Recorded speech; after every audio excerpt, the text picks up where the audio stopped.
Last 10-4, one route. Midnight, December 6, 1991. Rookie Austin PD officer Troy Gay is driving along a road off of Interstate 35 when he notices smoke rising in the night sky.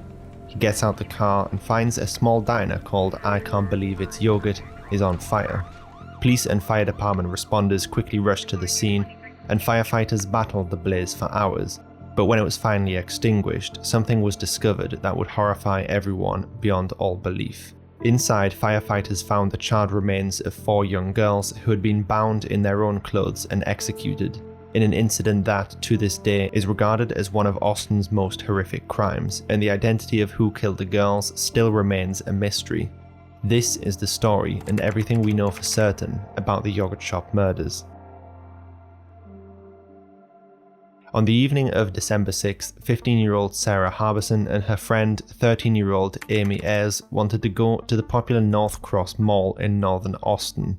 Sarah's mother agreed to let them go as her older sister, the 17-year-old Jennifer Harbison, worked at a nearby diner called I Can't Believe It's Yogurt and could drive them there and back. The diner was located just a few blocks away from the North Cross Mall at the nearby Hillside Strip Mall on West Anderson Lane. So basically the girls planned to walk over to North Cross, then return later in the evening back to the yogurt shop and drive back with Jennifer after she closed up for the night. On the 6th, Jennifer was joined in the yogurt shop by the shift leader, 17-year-old Eliza Thomas, who was also Jennifer's high school classmate and friend.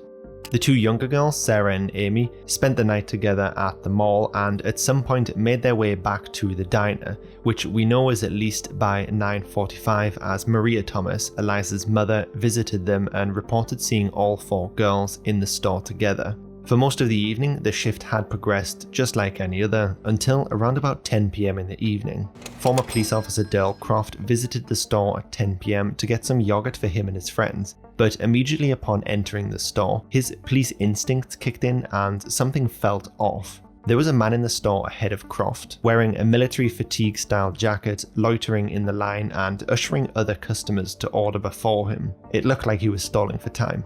When Croft approached, the man asked if he was a police officer, and then offered to allow Croft to go in front. He refused, and when the man finally approached the counter, he ordered only a can of soda. The man paid, moved around the counter, and headed to the back portion of the store. Still feeling a little bit uneasy, Croft asked Eliza where the man went, and she told Croft that he had asked to use the store's restroom in the back. The whole thing seemed a bit odd to Croft, so he stood there for about 5 to 10 minutes to see if the man ever returned, but he did not.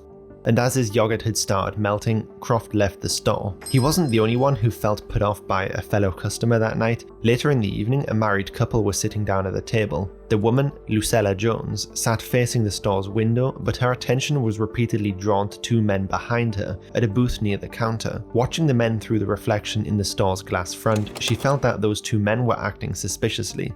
But like Croft, she didn't really know what to do with it, and the couple left slightly before 11 p.m. She and her husband were the last 2 customers to leave, except for those 2 strange men by the counter, and as they left, Eliza locked the front door to prevent any more customers from entering. This couple were the last 2 known people to see the girls alive.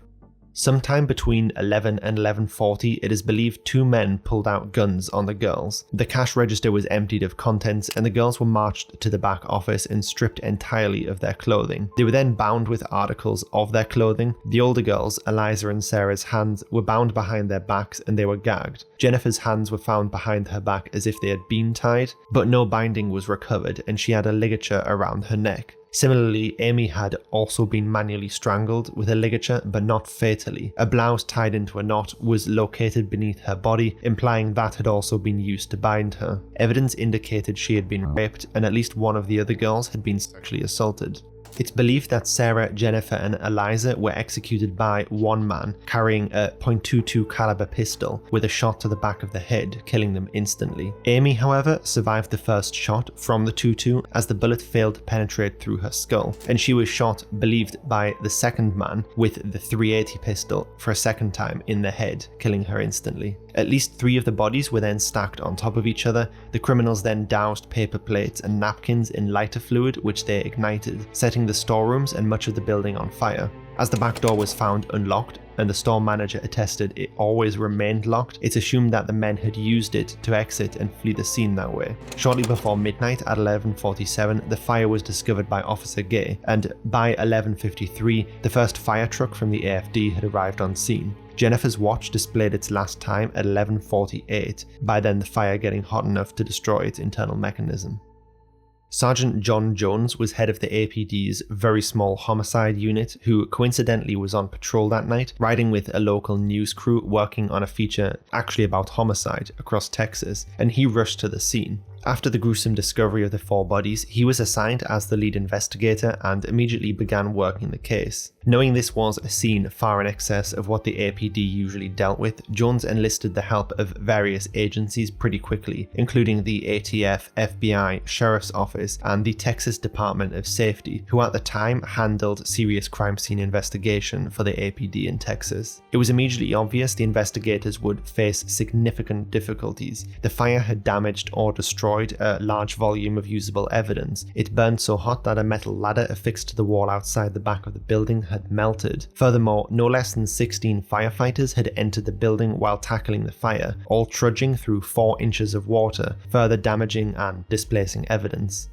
A second difficulty was news of the crime spread very quickly. In fact, the FBI and APD would pursue over 5,000 leads unsuccessfully, and over 50 people claimed responsibility for the crime, yet all had been ruled out by police and no arrests were made. A local judge sealed the autopsy reports to help filter through those false confessions, and by 1993, a $125,000 bounty had been raised for information leading to a conviction, yet nothing of substance came up. The lack of quality evidence meant that there was immense media pressure and very little to go off, so desperate to find good leads, the APD even started just going around the rougher areas of Austin looking for pibs, or people in black, basically high school and college age kids who wore punk clothing and happened to be out at nighttime. Police would basically grab these kids off the street and haul them in for questioning. One commented, because it was a bizarre murder, they started looking for the most bizarre people they could find.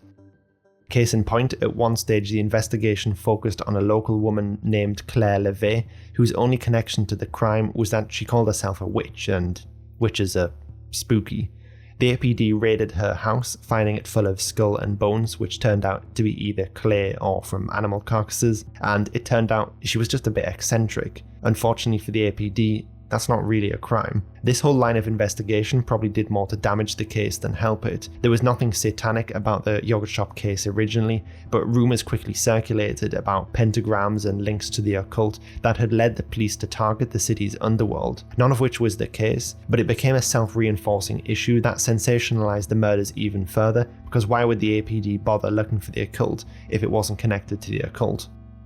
There was, however, one lead that changed the course of the investigation forever. Within a few days of the murders, a group of 4 local teenage boys came under suspicion when, on December 14th, police arrested Maurice Pierce, a 16-year-old boy caught at the North Cross Mall carrying a .22 revolver in his waistband and 16 loose bullets in his pocket, which matched the caliber of one of the weapons used during the yogurt shop murders. He was interrogated and, in a written statement, said that the .22 was used in the yogurt shop killings. He said that it was his friend, 15-year-old Forrest Wellborn, who had borrowed it on the 6th to kill them. The slugs from the scene couldn't be definitively matched to the gun at this point, but Pierce was given a polygraph that determined he was telling the truth. In a bizarre stroke of luck, the police had their first solid lead. Jones followed it up by having Pierce wired and drive around with Wellborn, but Jones quickly realised that the latter just had absolutely no idea what Pierce was even talking about. When Wellborn himself was questioned, he denied any involvement in the crime, and he passed a polygraph. Quickly, Jones just dismissed the lead and believed that Pierce had a mental problem that had just led him to fabricate the story. The boys were released without charge.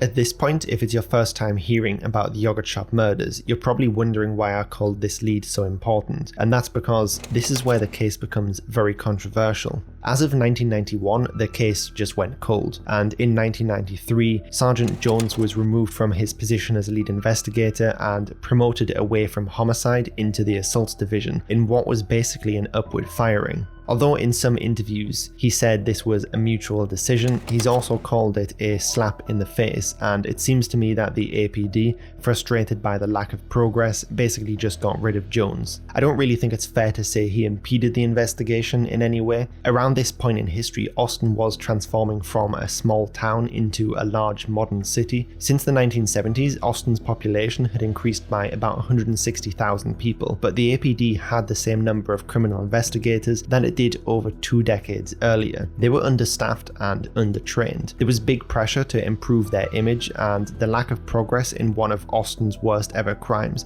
was a big stain on the agency's reputation, something that influenced their decision to firstly reassign Jones, and then later in 1996 to assign a new lead investigator, Detective Paul Johnson, to reorganize the case. And one of the first leads he prioritized was Maurice Pierce and Forrest Wellborn. Johnson decided to reinterrogate Wellborn, who denied any involvement and again passed a polygraph. And then in 1998 he did the same to Pierce, who this time insisted on his own innocence. However, unlike Jones, Detective Johnson decided to go further in the investigation. When Wellborn had been interrogated back in 1991, he had admitted that he, Pierce, and a pair of friends, Michael Scott and Robert Springsteen, stole a Nissan Pathfinder from a nearby dealership and joyroaded it to San Antonio. The four had briefly become persons of interest and, as I mentioned earlier, had been arrested and interrogated, with the lead going nowhere substantial. A new cold case task force was established in 1999, and they followed up on the Scott and Springsteen leads. According to one of the detectives who interrogated Scott, he first denied any involvement, but finally admitted to being a part of the murders after an 18-hour interrogation. Even more shockingly, when Springsteen's turn came, the same thing happened. He corroborated Scott's story and admitted to murdering the girls. In what investigators must have considered a massive stroke of luck, suddenly the case was live again after almost a decade of being entirely cold. All 4 boys were immediately charged, and the prosecution very quickly moved to trial. However, the cases were far from solid. The only evidence the police had were the 2 new confessions, and under Texas law, a person cannot be convicted of a crime purely on the basis that a co-conspirator has implicated you, meaning the cases against Wellborn and Pierce, who both maintained their innocence, quickly fell apart. But based on the written testimony of Scott and Springsteen, this is everything the state alleged took place on December 6th. Johnny Holder was a young 13-year-old resident of North Austin who in November 1991 had sold a .22 revolver to Maurice Pierce for $100. Holder testified he delivered the pistol, but Pierce did not pay. On the night of December 6th, Holder saw Scott and Springsteen at the North Cross Mall and said, "Tell Pierce I want my money." So when Scott and Springsteen met up with the 2 other boys in the food court later in the night, Pierce said he didn't have the money and suggested to obtain it, the 4 commit a robbery. They left the mall and began to drive around the neighborhood in Pierce's car when, upon passing the yogurt shop, they agreed it would be a good location for the robbery. Wellborn remained outside with the car acting as a lookout while the other 3 boys made their way inside. Pierce placed an order while Scott and Springsteen went to the rear of the shop under the pretext of using the restroom. Springsteen opened the back door and walked out, leaving it propped slightly ajar with an item that might have been an empty packet of cigarettes, in a way that was only noticeable if you looked closely. The friends rendezvoused outside at the car and returned to the North Cross Mall and waited for the stores to close. At about 11 p.m, Pierce, armed with a .22 revolver, and Springsteen with a .380 pistol, entered the propped open back entrance of the shop, followed by Scott. Wellborn, again, remained in the car as lookout. The 3 boys didn't expect the girls to still be there. They gathered them in the back room away from the windows, and Scott went to check the front door, finding it locked. Meanwhile, Pierce demanded to know where the money was. The girls had already dropped the day's takings into the safety deposit box in the back office, and only about $12 to $14 remained in the cash register. This apparently sent Pierce into a rage, and he shot 2 of the girls in anger. Springsteen, meanwhile, raped one of the girls and told Scott to do the same. He was unable to do so, and Pierce handed him the revolver, telling Scott to shoot her, which he did. Pierce took the final remaining girl into the office where the safe was located before ordering Scott to shoot her too. At this point, the group noticed that Amy Ayers was still alive, so this time Springsteen shot her with the .380. Scott then piled up the bodies of Sarah, Jennifer, and Eliza, gathering napkins, cups, and paper towels on top of them before dousing the pile in lighter fluid and setting them on fire. The three got back into Pierce's car, finding Wellborn walking around the parking lot, drove for 10 minutes before stopping at a bridge to dispose of a knife, and then later disposing of the 2 guns several days later. In 2002, a Texas grand jury condemned Scott to execution and Springsteen to life in prison, and despite failing to secure convictions against Pierce or Wellborn, authorities declared the case closed. However, as you may already know, the mystery only deepens from here. In an unexpected twist, the Texas Court of Criminal Appeals overturned both convictions in 2006. The state had refused to allow Scott or Springsteen to cross-examine each other's testimony in court because the prosecution had relied on the other defendant's summarized confession, but failing to allow the defendant to confront that witness, a right protected by the Sixth Amendment. The Court of Appeals threw out the case as a mistrial, and in 2007, the Supreme Court declined to reinstate the convictions. This was not a formal exoneration, however, and both remained in custody pending a retrial. But this is when District Attorney Rosemary Lemberg's entire case suddenly and dramatically began to fall apart. This is why many strongly believe she got the wrong 4 boys. They were not the killers. The first issue for investigators was that Pierce had been arrested for possession of his .22 revolver. This put the boys on the police's radar in 1991, but when the two had confessed, an APD report actually came back in 1998, proving that the .22 revolver was not the murder weapon. The prosecution said it was still evidence that Pierce had access to firearms, but quite literally, no smoking gun. The police had been desperate to find either the .22 or the .380, particularly because the .380 had a backwards spiral to what most .380 pistols have, meaning it's quite unique and unusual. And in 2000, they dredged the Colorado River under the Loop 360 bridge where Scott and Springsteen confessed to dumping them. They found nothing, but bear in mind, 9 years and 6 floods had passed through that bridge since the murders. In a pre-trial hearing, Detective Paul Johnson admitted that he knew about the APD ballistics report since January 1999, that Pierce's gun was not the murder weapon. Johnson said he just forgot to tell anyone about this minor discrepancy. Furthermore, a key strength of the prosecution's argument was that Springsteen and Scott both had ample evidence of guilty knowledge, and for anyone out of the loop here, guilty knowledge is a fact about the scene of the crime only a person who was at the scene could have known. For example, Scott correctly identified the position of the body of Amy Ayers away from the other 3 girls. This was something the police had not made public, and it meant that despite the confessions being the only piece of evidence linking Scott and Springsteen to the crime, on the surface this was pretty airtight. However, that may not be the case. Initially, the city's fire investigator Melvin Stahl concluded that the fire started in the corner of the shop, around where the supplies were kept. But during Scott's confession, he said he started the fire on top of the girls' bodies, after which investigators went out and got a second opinion from ATF agent Marshall Littleton that matched Scott's confession. After reading that report, Stahl then changed his conclusion and reworked his theory to match Littleton's. The prosecution makes the claim that because the police's initial working hypothesis was corrected by Scott, it shows clear evidence of guilty knowledge, but there's definitely another reading here, one shared by Sergeant John Jones, that suggests the police could have changed the report to better fit the confession. But one of the details that really plants doubt into my mind is the boys' run-in with a man who calls himself El Diablo. In the 2000 trial, the prosecution relied heavily on the notion that Scott and Springsteen's 1998 and 99 confessions were supplied willingly and free of police interference that could lead to contaminated evidence, which would again imply guilty knowledge. However, this wasn't the first time the boys had been interrogated. Their first was in 1991 by a man called Hector Palanco. If you remember back earlier in the script, when Sergeant John Jones arrived on scene on December 6th, I mentioned that he called in the FBI, ATF, Sheriff's Office and Department of Safety. The resulting task force was headed by Detective Hector Palanco, who was already a pretty infamous man. Palanco was a pitbull interrogator who used brute force intimidation tactics to get confessions. In many cases it worked, but his false confession rate was staggeringly high. Hilariously, in 1990, Palanco gained a confession from a man named Billie Jean Davis for the murder of his girlfriend. After 27 hours of brutal interrogation, Polanco had 2 separate confessions from Davis for the murder. It seemed pretty airtight until 8 days later, the missing woman called in to reveal she hadn't actually been murdered. She'd just gone to Tucson, Arizona. In another case, a correction officer named William Redman had been murdered.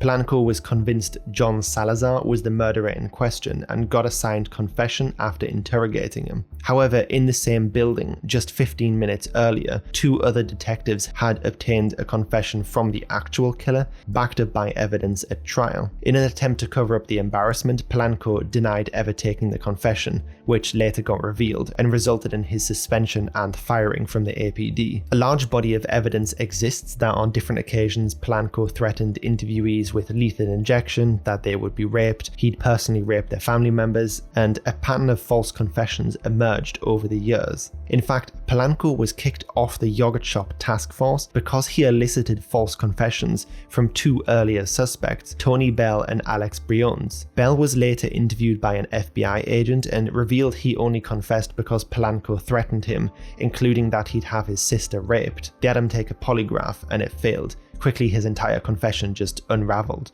and it was clear he was not the murderer. And here's the point no doubt you'll have realised I'm getting to. It was Hector Polanco who interviewed the 4 boys and got Pierce's initial confession. Unfortunately, the APD at this time did not keep interview records, so we don't know anything Polanco said to Scott or Springsteen, but we do know that Briones said his confession, which contained what appeared to be guilty knowledge, was purely based on what Polanco had told him to say. In my opinion, there is reasonable suspicion that the initial lead given by Pierce and then the 1999 written confessions of Scott and Springsteen were contaminated by Polanco in 1991. He knew Polanco and he knew there was a good chance this lead was false. But a big question remains, why did Scott and Springsteen even confess in 1999 if they didn't commit the murders? The prosecution maintained both did so entirely free of undue influence and, well, because they did commit the murders. However, some commentators have argued that's just not true. Firstly, it's worth noting that both Scott and Springsteen have learning disabilities, and many people assert they're predisposed as being especially vulnerable to external manipulation. Springsteen's wife said over his multiple-day interrogation, "He's been terrorized. He was crying, pale, absolutely sick." Similarly, Scott made comments throughout suggesting feeling pressure to please the detectives. "I'm scared that I'm not answering your questions the way you all want answered, and I don't know if this is real." Some also may argue that the fact that Detective Murrell, the lead investigator in Scott's interrogation, visibly points an unloaded pistol at the back of Scott's head, it does suggest the police may have overstepped the line a little during interrogation to force out a confession. I personally do think a case can be made that, despite the physical and emotional discomfort the men felt during their confessions, the fact that both kept coming back willingly for multiple-day interrogations before the police had even arrested them, and even appeared unnaturally overeager to help the investigation, points to the fact that they may have been desperately trying to tell the police exactly what they thought the detectives wanted to hear, rather than what factually happened. The police had even tried to gain a confession out of Wellborn many times, including by wiring up Scott. A detective took Wellborn back to the yogurt shop in 1999 where Scott was waiting to surprise him, saying, "I told them everything, you need to tell them the truth." Stunned, Wellborn replied, "I don't know why the fuck you're telling them this." Wellborn consistently and adamantly refused to admit any guilt in the case. The prosecution also at one point got so desperate they essentially offered him to walk free if he would implicate Scott and Springsteen, and yet he still unequivocally maintained his innocence. So we end up in this kind of bizarre scenario where we have 4 boys, one of whom has maintained his innocence throughout the entire process despite being offered the chance to get out scot-free. Another boy, Pierce, who only confessed to Hector Polanco, a man notorious for extracting false confessions. And then we have 2 boys with learning difficulties who appear weirdly willing to help the police in an investigation where they don't need to cooperate, and in fact their testimony is the only piece of evidence connecting them to the crime. But all of this still was not the death blow to the prosecution's case. Something I haven't mentioned yet was that in 1991, some limited DNA evidence had been taken from the crime scene, including fingerprints sampled from the cash register, 5 hairs found on the clothing of the girls, and DNA results from a rape kit, which were analysed for the first time during the pre-trial in 2000. None of it matched any of the 4 defendants. Again, despite this, the prosecution still went ahead with the trial and secured the 2 convictions of Scott and Springsteen. However, after the mistrial ruling, the DA's team prepared in 2008 for a retrial and ordered new DNA tests using a more advanced YSTR analysis, which is a much more detailed and male-specific test conducted on the DNA evidence from the same rape kit. It was, again, not a match. At a minimum, this entire section of Scott and Springsteen's confessions were, beyond reasonable doubt, entirely false. So in June of 2009, after nearly a decade behind bars, the 2 boys were released on bond, and on October 28th of the same year, all charges were formally dismissed. However, the boys were not formally exonerated. Still desperate to believe that the boys were guilty of the murders, the DA had thought about trying to create a new narrative involving an unmentioned 5th or even 6th person assisting the boys, but Lemberg knew this just was not going to hold in court without any more supporting evidence. If the 2 boys were so forthcoming about everything else, why would they lie about this one specific detail? In my opinion, that's because their entire confession is just entirely untrue, and at the very least, there is serious doubt that the 4 had anything to do with the murder.